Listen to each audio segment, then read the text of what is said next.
Okay, well, what's going on, everyone? This is my first ever YouTube video, so we'll see how this goes. No notes or anything, so I don't know. Let's see how we do it. I've been watching YouTube for a lot of years, and I guess it's finally time to make a video. So obviously by the title of this video, I will be talking about the Robert Wickens crash.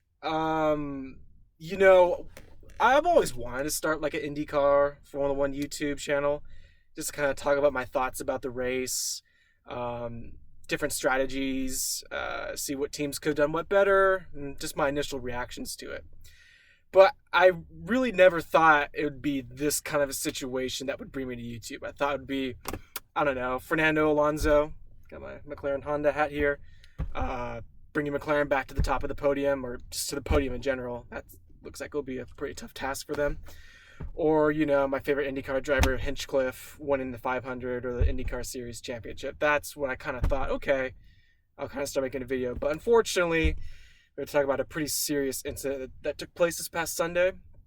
I've been seeing a lot of comments on YouTube, just people giving their opinions about it. And, I think my biggest thing with it is I think we need to really look at the crash fences, because IndyCars for years. I mean, I go back to Kenny Brack's career-ending accident. I believe that was 2003 at Texas Motor Speedway. Very similar situation, just getting shredded up. Dario Franchitti, very similar accident in the streets of Houston. I think it was the second to last round in the 2013 IZOD IndyCar Series season. So I think we kind of need to maybe start rethinking. I don't even know what kind of technology is, even if there is technology for fencing improvement. But whether it was 2003 in the IRL time, and obviously now in the United IndyCar Series, this is still kind of a big problem. And so a lot of people I've been seeing like, oh, IndyCar should be done with ovals. We should get rid of ovals. I don't think so. I don't think that's the best solution, because like I said, I just pointed to Dario's career-ending injury. That was on the street circuit, right? I believe he went airborne after touching Takuma Sato's rear bumper. So, I mean, yeah, I really think the biggest issue here is with the fencing. And I think Paul Tracy even mentioned that on the NBC broadcast when under the red flag condition. He was saying that we haven't really learned that much from Dan Weldon's accident from Vegas with the fencing that surrounds these courses, both on ovals and street circuits. So I don't know, maybe means 2018 we could kind of start looking into different technology with that. I know Formula One has really kind of pioneered the I don't know what that advanced safer barrier is called, but it's filled with water and it's gray and red, and that's what they usually use now instead of tire barriers around the course. They still use tire barriers, but they're a lot thicker now, and a lot of times they have like plastic sponsorship in front of it.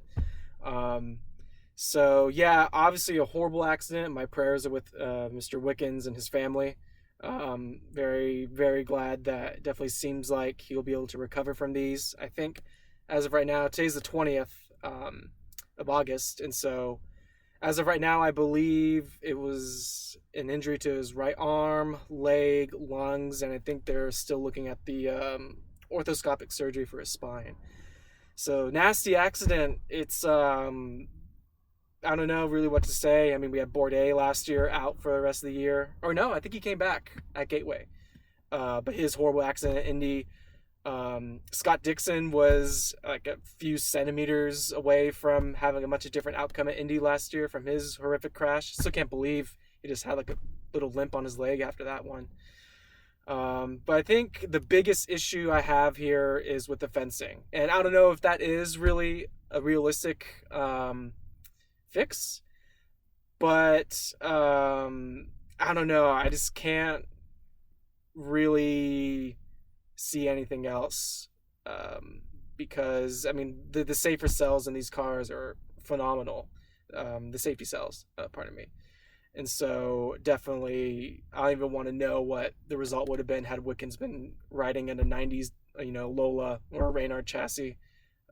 With that type of accident, probably wouldn't have been good. And even I think Mario Andretti during the NBC broadcast was saying that, even the safer barrier that they've installed on all these super speedways and stuff, that made a huge positive impact in preventing injury.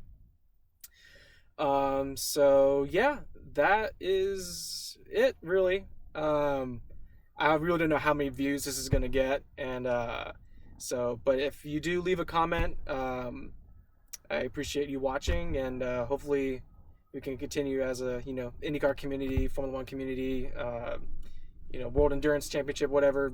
I think obviously the main thing is hopefully is safety over technological innovation, right? I think safety should come first, and the advances in aerodynamics and engine rules and regulations that should kind of come second. I think safety is a top priority, and I think seeing the crashes in recent years in IndyCar and how drivers have been able to walk away is a true testament to that. I think Dallara has done a phenomenal job, um, but we can always keep on improving, obviously. So we'll see where this takes us. I'm sure there's more news coming out right now with Wickens and his current state of condition, and uh, yeah, all right. So I guess I will try to continue start making more of these videos. This is my first video, so obviously not really used to the whole flow and editing or anything like that. This is going to become a raw upload of my reaction to a very unfortunate, but I guess in a sense, fortunate incident that no one was killed, and nor anyone was seriously had their life altered in a bad way. So hopefully we can work on for this. And I don't know where Indy is heading off to next. Still need to watch the Formula One Hungary race. So anyways, stay tuned for the next videos, and thank you for watching.